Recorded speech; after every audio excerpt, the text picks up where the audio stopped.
جس نے جو تعلیمات حاصل کر لی ہیں اور اس کے دماغ میں راسخ ہو گئی ہیں، اس کی وجہ سے ایک سیکریشن نکلتی ہے. یہ سیکریشن چلتی ہے خاص طرف جو اس کے چلنے کے انداز کو بناتی. تو گویا اللہ کی تعلیمات کو پوری طرح پہلے راسخ کر لیں گے تو خاص سیکریشن نکلے گی، تو چلنے کا انداز وہ بنے گا جو رسول اللہ کا تھا.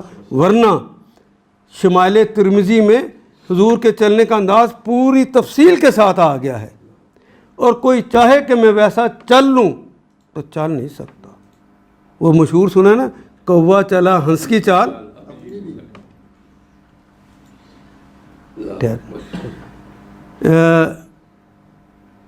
یہ جو سیکریشن والا معاملہ ہے، یہ ڈاکٹر صاحب پریشان ہو گئے، یہ کیا ہوتی ہے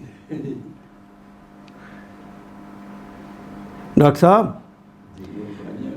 وہ سارے لوگ جنہوں نے بچپن میں املی کھائی، ماں باپ نے منع کیا، مار کھا لی، املی نہیں چھوڑی، وہ کون کون ہے؟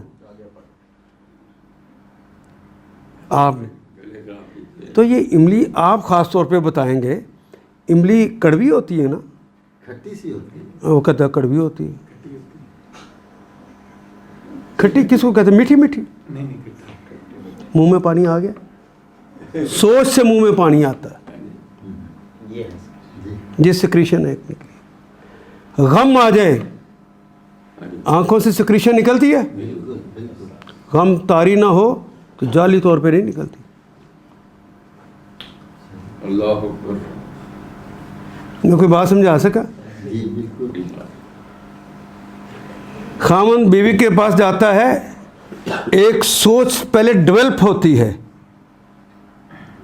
ایک سیکریشن چل کر کہیں سے کہیں پہنچتی ہے، جسم کے اندر حرکت ہوتی ہے.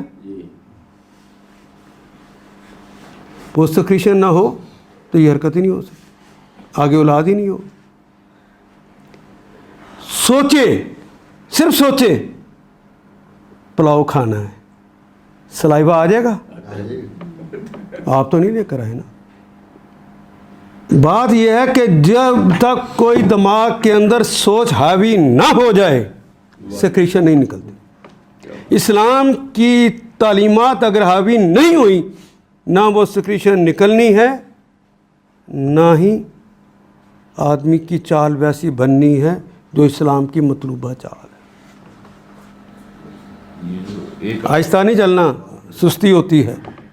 تیز نہیں، اگر کام تیزی سے کرنے والا ہو، فوجی کام، تو مومن کیا تیز نہیں چلتا؟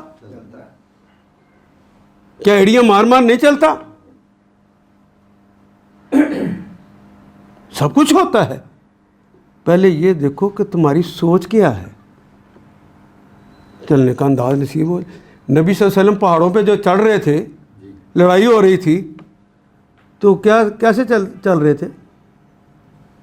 آرام آرام سے، تاکہ کوئی آسانی سے مار لے انہیں.